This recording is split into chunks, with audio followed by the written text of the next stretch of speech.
ഇവിടെയും ഇന്ന് കഥകളി കേരളത്തിന്റെ തനതായ നമ്മുടെ അപ്പൊ വീണ്ടും മുന്നേറുകയാണ് തിരുവമ്പാടി 15-10. തിരുവമ്പാടി ഇപ്പൊ എല്ലാം പുതിയ കുടകൾ ഇപ്പോഴാണ് അതിന്റെ കാഴ്ച. മനോഹരമായ കാഴ്ച അനുഭവമാണ് അത്. വടക്കുന്നാഥന്റെ തെക്കേ ഗോപുരനടയുടെ പശ്ചാത്തലത്തിൽ അത് കാണുകയും ഇത്ര 10,000-കണക്കിന് മൊബൈൽ ഫോണുകളുടെ വെളിച്ചവും കൂടി നിർത്തുമ്പോൾ മനോഹരമായ ഫ്രെയിം, പെർഫെക്റ്റ് ഫ്രെയിമാണത്. ഒരു തരത്തിലും നമുക്ക് എങ്ങനെയാണ് ഇത് വിശദീകരിക്കുന്നത്? വാക്കുകൾ കൊണ്ടൊന്നും പറയണ്ട. പ്രിയപ്പെട്ട പ്രേക്ഷകർക്ക് അതിന്റെ മുഴുവൻ സൗന്ദര്യവും അതിന്റെ മുഴുവൻ ചാരുതയും ലൈറ്റ് അടിച്ച് കാണിക്കുമ്പോൾ ഒരു രൂപം, അല്ലാത്തപ്പോൾ വേറൊരു രൂപം. അത് നമ്മൾ പാറമേക്കാവിലെ മനോഹരമായതാണ് മറ്റേ കഥകളി രൂപമാണ്. കഴിഞ്ഞ തവണയും എനിക്ക് തോന്നുന്നു തിരുവമ്പാടിയോ പാറമേക്കാവോ കഥകളി അവരുടെ കുടകളിൽ ആലേഖനം ചെയ്ത് അവതരിപ്പിച്ചിരുന്നു. അന്നും വളരെ മനോഹരമായിരുന്നു. കഥകളി രൂപം അത് എവിടെ അവതരിപ്പിച്ചാലും അതിനൊരു മനോഹാരിത ഉണ്ടല്ലോ, അതിന്റെ നിറക്കൂട്ടിലും. ഓർക്കുന്നതേ, നേരത്തെ ഞങ്ങളൊക്കെ റിപ്പോർട്ട് ചെയ്യുന്ന 90-കളിലൊക്കെ രാത്രി 6 മണി കഴിഞ്ഞാൽ കുടമാറ്റം കഴിഞ്ഞിരിക്കും. ഈ ലൈറ്റ് ഇല്ല. അപ്പൊ ഇങ്ങനെയുള്ള രൂപങ്ങളൊന്നും വരാറില്ല. LED ലൈറ്റിലുള്ള പല വർണ്ണങ്ങളിലുള്ള തൃശ്ശൂർ പൂരം ഒരുപാട് അതിന്റെ കുടമാറ്റം സാങ്കേതിക വിദ്യയോടൊപ്പം ഒരുപാട് വളർന്നിരിക്കുന്നു. ഞാനൊരു തമാശ പറയട്ടെ, 1970-ലെ കാര്യമല്ലേ ജെയിംസ് സാർ പറയുന്നത്? 70 അങ്ങനെ പറയില്ലേ, ഞാൻ 90-2000-ലെ കാര്യം പറയുന്നത്. എന്നെ പ്രായം കൂട്ടി കാണിക്കാനുള്ള പരിപാടിയാണ്. ഫൈനൽ സ്കോർ ഇപ്പൊ 15 തിരുവമ്പാടി, 10 പാറമേക്കാവ്. അപ്പം തിരുവമ്പാടി 5 പോയിന്റിന് മുന്നിലാണല്ലേ? 5 പോയിന്റിന് മുന്നിലാണ്. ഇനി തിരിച്ചു പിടിക്കുക അത്ര എളുപ്പമായിരിക്കില്ല, എന്നാലും നോക്കാം. അതായത് 7:21 ആവുന്നു. 1 മണിക്കൂറും 20 മിനിറ്റും കഴിഞ്ഞു. നമ്മൾ ആ പറയുന്ന കുടമാറ്റത്തിന്റെ 1 മണിക്കൂർ കൊണ്ട് തീർക്കുന്ന പറഞ്ഞിരുന്നത്. നീണ്ടു പോവുകയാണ്. ഇത് മിക്കവാറും 7:30 കഴിയാൻ സാധ്യതയുണ്ട്. പക്ഷെ അങ്ങനെയൊക്കെ പറയുമ്പോഴും ജെയിംസ് സാറ് ഇത്തവണത്തെ കുടമാറ്റം നമ്മളുടെ കുടമാറ്റങ്ങളുടെ ചരിത്രത്തിന്റെ ഭാഗമാകാൻ പോവുകയാണ്. അത് കുടമാറ്റങ്ങളുടെ അതെ കുടമാറ്റങ്ങളുടെ കുടമാറിയ ഒരു കാലം, ഒരു പൂരക്കാലമാണിത്. അത് ഇത്ര നേരം സ്പെഷ്യൽ കുടകളായിരുന്നു, ഇപ്പോഴാണ് സാധാ കുടകൾ വന്നു. അതായത് തീർന്നു എന്നാണോ അതിന്റെ അർത്ഥം? ഈ വെള്ളക്കുട കാണിക്കുമ്പോ സാധാരണ ഈ വെള്ള ഇത് കാണിക്കുന്നത് അത് തീർന്നു എന്നുള്ള സൂചനയാണോ എന്ന് സംശയം. തിരുവമ്പാടിയുടെ പക്കൽ വീണ്ടും എന്തൊക്കെയോ കുടകൾ ഉള്ളതായി പുറകിലെ ഒരു തിരുവമ്പാടി ഇത്തവണ തീരുമാനിച്ചോർച്ച് വന്നിരിക്കുക. കഴിഞ്ഞ തവണ 1 പോയിന്റിനാണ് ജയിച്ചത് തിരുവമ്പാടി. പക്ഷെ ഇത്തവണ അവര് തീരുമാനിച്ചോർച്ച് വന്നിരിക്കുകയാണ്. വളരെ എളുപ്പമല്ല ഇനി അവരെ പിടിക്കാൻ, കാരണം എല്ലാം സ്പെഷ്യൽ കുടകളാണ്. ചില പ്രേക്ഷകർ പറയായിരുന്നു 7:30 നിർത്തിയിരുന്ന നല്ലായിരുന്നു, നിർത്തിയിട്ട് അടുത്ത പരിപാടിക്ക് പോകണം, ഇതിന് മുന്നിൽ എഴുന്നേറ്റ് പോകാനും തോന്നുന്നില്ലെന്ന്.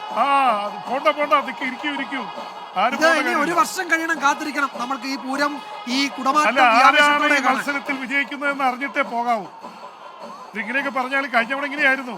3 പോയിന്റിന് പാറമേക്കാവ് ലീഡ് ചെയ്യുമ്പോഴാണ് അവസാനം 4-5 കുടകൾ ഉയർത്തി തിരുവമ്പാടി തിരിച്ചു പിടിച്ചത്. അതുപോലെ നമ്മൾ ഒരു അത്ഭുതം ചിലപ്പോൾ കാണിക്കാനായിട്ട് ഇരിക്കുകയായിരിക്കും പാറമേക്കാവ്. അതുകൊണ്ട് നിങ്ങള്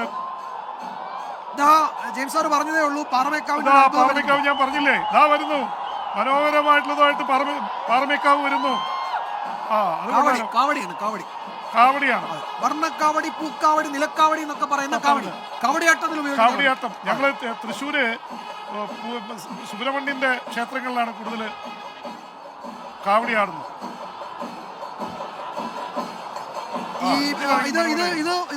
പാറമേക്കാവിന്റെ ഒരു അതിമനോഹരമായ പാറമേക്കാവിന് 1 പോയിന്റ് കൂടി 15-11. പാറമേക്കാവ് 11, തിരുവമ്പാടി 15. തിരുവമ്പാടി അവരുടെ ലീഡ് നിലനിൽക്കുകയാണ്. മനോഹരമായ അത് ജെയിംസ് സാർ ഇപ്പൊ സ്കോർ എന്ന് പറഞ്ഞേ. തിരുവമ്പാടി 15, പാറമേക്കാവ് 11. അപ്പൊ തിരുവമ്പാടി 15, പാറമേക്കാവ് 11. അവര് തമ്മിലുള്ള ആരോഗ്യകരമായ മത്സരം നടക്കട്ടെ. പക്ഷെ ഒരു മത്സരവുമില്ലാതെ നമ്മൾ യൂട്യൂബില് 45,970 പ്രിയപ്പെട്ട സ്നേഹനിധികളായ പ്രേക്ഷകർ നമ്മളുടെ കൂടെ ഉണ്ട്. ലോകമെമ്പാടുന്നുള്ള പ്രേക്ഷകരെ ഞങ്ങൾ അഭിവാദ്യം ചെയ്യുന്നു. Big salute. ലോകത്തിന്റെ വിവിധ ഭാഗങ്ങളിരുന്ന് ഈ മനോഹരമായ നമ്മുടെ അത്ഭുതം, ഈ ദൃശ്യാത്ഭുതം കാണാൻ ഞങ്ങളുടെ കൂടെ ഉണ്ടെന്നുള്ളതാണ് ഞങ്ങളുടെ ഊർജം, ഞങ്ങളുടെ സന്തോഷം. ആ സ്നേഹത്തിന് ഹൃദയത്തിന്റെ ഭാഷയിൽ ഈ നല്ല സമയത്ത് നന്ദി പറയുകയാണ്. വടക്കുന്നാഥന്റെ തെക്കേ ഗോപുരനടയിലെ അതിമനോഹരമായ കാഴ്ച, പറഞ്ഞാലും തീരാത്ത അത്ഭുതമുള്ള പൂരപ്പറമ്പ്, അതിലെ കുടമാറ്റത്തിന്റെ അതിമനോഹരമായ കാഴ്ചകൾ, അത് അത് അതിന്റെ അവസാന ഘട്ടങ്ങളിലേക്ക് കടക്കുകയാണ് എന്ന് ഞങ്ങൾ സംശയിക്കുന്നു. എന്തായാലും 7 മണി കഴിഞ്ഞ് 24 മിനിറ്റും 19 സെക്കൻഡും ആകുമ്പോഴും തിരുവമ്പാടിയും പാറമേക്കാവും ഇനി എന്തൊക്കെ അത്ഭുതം കാത്തുവെച്ചിട്ടുണ്ടെന്ന് നമുക്കറിയില്ല. പാറമേക്കാവ് നിലക്കാവടിയും പൂക്കാവടിയും ഒക്കെ ഉയർത്തി നമ്മളെ അത്ഭുത പരതന്ത്രരാക്കിയിരിക്കുകയാണ്.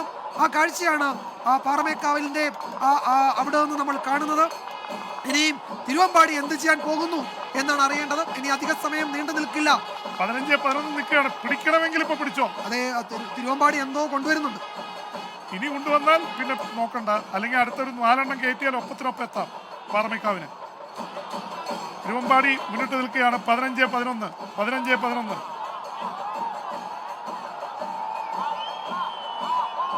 ദാ വരുന്നു തിരുവമ്പാടി ഇത്തവണ തീരുമാനിച്ചുറച്ചാണ് വിജയ. തിരുവമ്പാടി ഉറച്ചാണ്. അത് ഡമരു ശിവന്റെ കയ്യിലുള്ള ഡമരു. അതില് ശിവന്റെ കൈയും ഡമരുവും സർപ്പവും മാത്രമേ ഉള്ളൂ, രുദ്രാക്ഷവും മാത്രമേ ഉള്ളൂ. അപ്പൊ 16-11 തിരുവമ്പാടി വീണ്ടും മുന്നേറിയിരിക്കുകയാണ്. ശിവതാണ്ഡവം എന്നൊക്കെ ജെയിംസ് സാർ കേട്ടിട്ടില്ലേ? ശിവതാണ്ഡവം. ആ താണ്ഡവ നൃത്തത്തിന്റെ സമയത്ത് ശിവൻ ഈ ഡമരു ഇങ്ങനെ ശബ്ദം ഉണ്ടാക്കും. പ്രത്യേകിച്ച് താങ്കൾ ഒരു താളമേളക്കാരനായതുകൊണ്ട് താങ്കൾക്ക് പെട്ടെന്ന് പിടികിട്ടും.